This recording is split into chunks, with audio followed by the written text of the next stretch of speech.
যদি কোনো লোকে এই স্ক্ৰীনত থকা লোকজনক বিচাৰি দিব পাৰে তেনেহ'লে তেখেতক দিয়া হ'ব 20,000 টকাৰ পুৰস্কাৰ। ল'ৰাজনৰ নাম ৰফিকুল মণ্ডল, ঘৰ চিৰাং জিলাৰ ছাতিপুৰ গাঁৱত।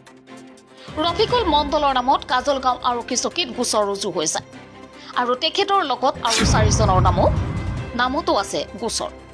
যদি ৰফিকুলক কোনো লোকে দেখা পায় তেন্তে স্ক্ৰীনত দিয়া নম্বৰত 6001245402 নম্বৰত যোগাযোগ কৰিব আৰু 20,000 টকা পুৰস্কাৰ লৈ ল'ব পাৰিব। ৰফিকেৰ জনতে ইমান মানুহ সাৰা শাস্তি, মোৰ বোন জামাই, মোৰ চাচা, মোৰ বোন ভণ্টি এইবিলাক চব সাৰা শাস্তি হৈ আছে। সি যদি দোষী হয় ইয়াক ধৰি দিয়ক আৰু সিহঁতৰতো দোষ নাই, সিহঁতে নিৰ্দোষী। এনে এই বৰপেটাৰ ছোৱালীটো এনে মিছা কেছ দিছে, শাহাদতৰ নামত মিছা কেছ দিছে, আলিৰ নামত মিছা কেছ দিছে, ৱেতনৰ নামত মিছা কেছ দিছে, জাইদাৰ নামত মিছা কেছ দিছে। এই কথা মাইকী মানুহ কি ৰেপ কৰিব পাৰে নেকি? ইহঁতৰ নাম দিছে। আৰু মোৰ ভণ্টি জামাইতো নাই, ইয়াৰ নাম দি থৈছে 2 নম্বৰ, সি বোলে আসামী, এনেই মিছা কথা কয়। এইবিলাক মানুহ চব নিৰ্দোষ।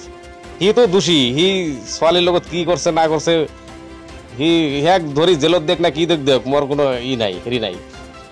আৰু যাই সি ল'ৰাটোক ধৰি দিব, এতিয়া তাক ধৰবা লাগে, তাক ধৰি থানাত হাজিৰ কৰিব লাগে। তাৰপিছত ল'ৰাটোৰ নাম ৰফিকুল মণ্ডল, এইটো মোৰ ভাই হয়।